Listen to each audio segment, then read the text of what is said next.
Manipur huzik any product yon bahar se ko sigi product sa phare nang sigi product sa ai any out toroga ai yon birage sida ina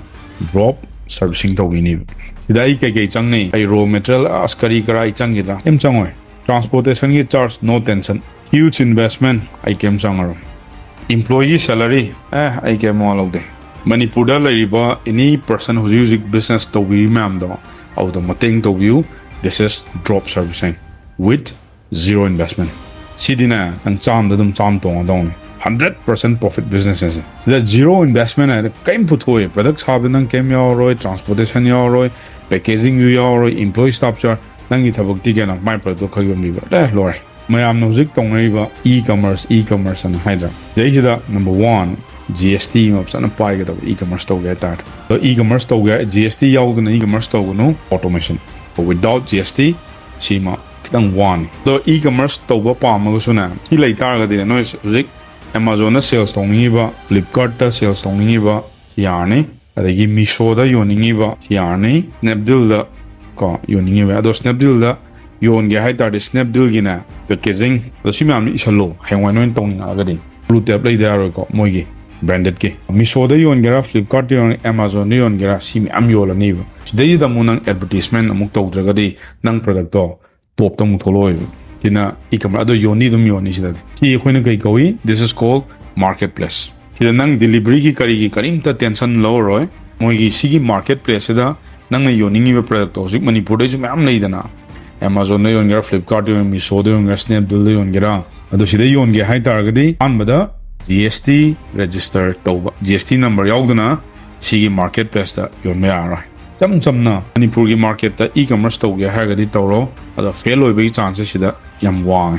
kai no akhoi gi lamdam sa Amazon gumba sigumba je na khangi akhoi Manipur gi website te gi na sang le ru do yi sida yon do shop pudina Manipur gi yam thuna yon ge hai tar ga di you need to use automation kai sina kani WhatsApp automation koina sina doriba is na gaino Manipur da di WhatsApp ta tha matam da dum halakani 90% website da di laiba haiba hitaba haiba am su leidana WhatsApp sida koina hojikan di catalog an sabe yai go nangi sida e-commerce store on chade ba ado si pesa kitang ni tangi amda singani ga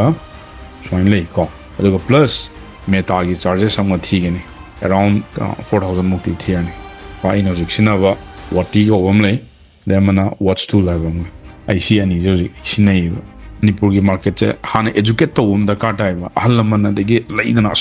website de ga changal laga nang ming isalo adu da to da pot leidana dum chot ki ba am lei ba yaman gre da I khang de ko ka chi da khang da sto na ko da e-commerce to ko kitang technical zo mo haita ba ya de ba si pot anu wa hapkal ko matam da kana gumba dum chena dong ni sida technical zo kitang sound of da ka tai kai no nang product anu wala ko matam hapkal loido nang website ta obviously hapkal ta ba ni adu product katang hap ya roi ba photos mo sem photo mo edit to gini go the description amuk thajan ne timba mayam lai mina haiba do yam lai man boni go ado mayam da e-commerce na haiba do sana ko mamunta na khangani kamai hokdino kai dakar lai ai ke agent gani ke hairoi ado quite live di clip to smaina chaw that's it lai ju lai ba yon bazu ya ba simple ado second dropshipping dropshipping da dina nang na yon ga doriba nangi product to ko na khutna na khong am tang pa haning the kind of quality yaudraba you are done the end the end or adu is na poche na khangaga quality yawi yaudi ro khangoba so the question is drop shipping to ge di product to long ba su mapan salu so Bangalore dara de Kolkata dara ai yo na recommend to hai tar di go for Kolkata de Imphal da mo direct transport lai jam nuai ko koi nak pu da Assam Guwahati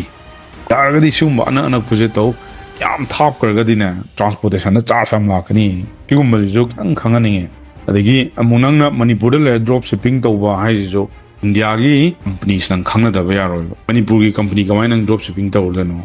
ado si tong no ho na matam da communication na be part am lakani ba English mate em lon ba hite yaro Hindi mate ema lon da yaro or kado me am do hanai sana yeng jo mi na tong nei na pang tok to nang feloi ge da nei se mi gi mayang gi company pa nang mai te lon lo ya bro any skills ama mingone tamo jitna tamo ba tammi ba mahi do kamaina I monetize tawrkani si khangu skills tamgera adagi nang product creation oigera manufacturing tamgera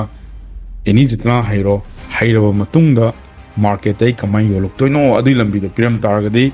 I will appreciate that person. Asta mayamna am pamnaba affiliate marketing si matang na ikonom haigeba. Affiliate marketing na haiba wahi se this is not digital marketing. Affiliate marketing haiba ga digital marketing haiba ga ani yamna ting kene. Digital marketing yam chop oi ko digital sinaraga khodi marketing torkneva. Affiliate marketing is a digital marketing gi supnagi chuma macham khataneva. Ado affiliate marketing je taunaba hona matamda khuda kai changi ahamda skill changi skill se kari skills no affiliate marketing to matamda basic traffic generation kamaina mi porkani kaida online da si haitana sangunu tugedane basic traffic generation second mu enga sebe ko kamain torga ai si mi man the follow up tawni follow up ai jina no or aiba mi man do ahamda leiroiba hanjan moigana nang na pam si kaino kamain tawno khotno wari sanaraga follow up is the money do taragadi hangbiro ko ai je marketing kam hairage ai ni sida changdo je tamba mathau tabni ko